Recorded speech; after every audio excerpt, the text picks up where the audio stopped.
I didn't plan on this, but it is what it is. Wendy Williams used to be the most shocking TV talk show host. She never held back, even when she knew her opinion would be hugely unpopular. I am done with Taylor Swift. But Wendy never expected the tragic direction her life has taken, and what's happening to her now is more scandalous than any hot topic she ever ripped apart on air. Wendy's downfall began with her longtime cheating husband, but because this was Wendy, she made sure to throw shade at her ex, Kevin Hunter, on her show for bigger shock value. It's weird doing hot topics and being a hot topic. In a weird kind of way, Norman, I love the attention. Wendy was good at being dramatic, but still so entertaining. However, inside sources told another side of the story, and people reported shocking details of just how long Kevin cheated and the terrible effect it had on Wendy behind the scenes. A source close to Wendy alleged to people that Kevin had cheated on Wendy for 15 of the 21 years they were married. As Wendy moved forward with her divorce from Kevin, reports surfaced that he and his mistress had a baby together. The source told people that Kevin's infidelity made Wendy realize that it was time for her to move on with her life. She was supposedly even going to seek treatment. The source might have claimed that was the real truth, but Wendy has battled with a drinking problem and dependence on substances throughout her entire life. And in the lead up to her divorce, it got so much worse than anyone knew. At one point before her divorce, the Daily Mail reported that Wendy checked out of a sober living facility and ended up being taken to an NYC hospital after being found too intoxicated to function properly. The most shocking thing was that Wendy still got it together even to continue hosting her talk show live every day. But then one day, she just seemed to disappear. TMZ alleged that Wendy was saying goodbye to TV in August of 2022, but Harvey Levin also said during a segment on TMZ Live that Wendy had a plan. Shockingly, Wendy did a crazy interview on TMZ Live that got viewers even more concerned about her tragic situation. Where will I go? I'm not sure. Europe?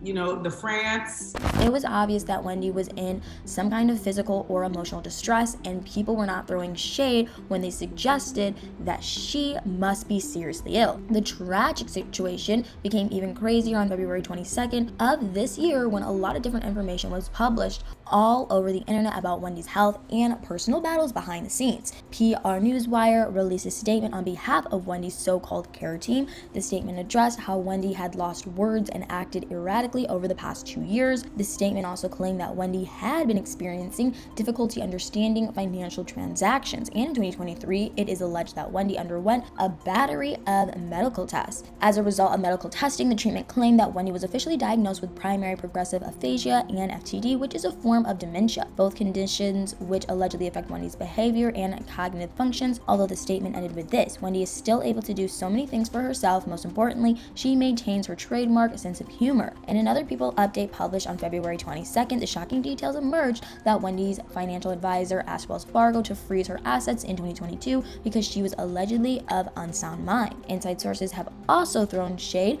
at Wendy's son, Kevin Hunter Jr., with allegations that he has spent Wendy's money in the past and exploited her wealth. So why was everyone trying to set the record straight on February 22nd? The reason was a 2-part documentary about Wendy that recently aired on Lifetime. This documentary is so scandalous it got Wendy's formal anonymous legal guardian to go public with a shocking lawsuit. TMZ reported that Sabrina Morrissey was appointed Wendy's guardian in 2022, and Sabrina was suing A&E television networks who own Lifetime to prevent the documentary from being aired.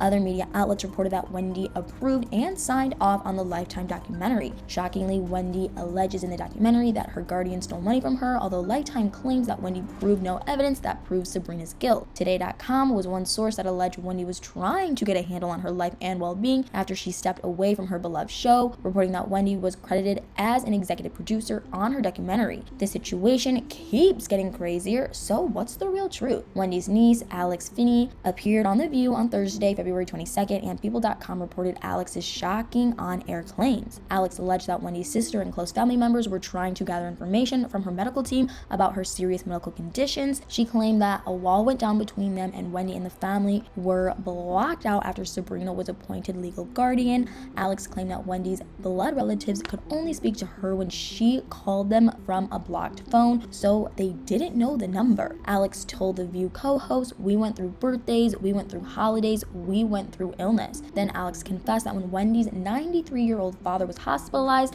the family had no way to inform Wendy. Wendy's sister Wanda is Alex's mom, and Wanda told People in an exclusive interview, "I do know that this system is broken," and she added that her family was fighting to remove Wendy from Sabrina's control. But shockingly, Wanda also alleged to People that Wendy's adult son Kevin was still being financially supported by Wendy. Kevin made his own shocking claims in Wendy's documentary, including when he said she has people around her that are yes people and allowing this to continue. He added, "My mom has done a great job making it seem like everything is okay always, but in reality, there's something wrong going on." If you didn't catch Wendy's documentary when it originally aired, it was an unsettling experience with no filter like Wendy always was on her talk show. At one point in the documentary, Wendy gets verbally angry with someone driving her around New York City. Sadly, she can be heard saying that she doesn't know where she is, and this doesn't look like anything familiar. In the Where is Wendy Williams trailer, Wendy even addressed the money scandal. I have no money. And I'm going to tell you something.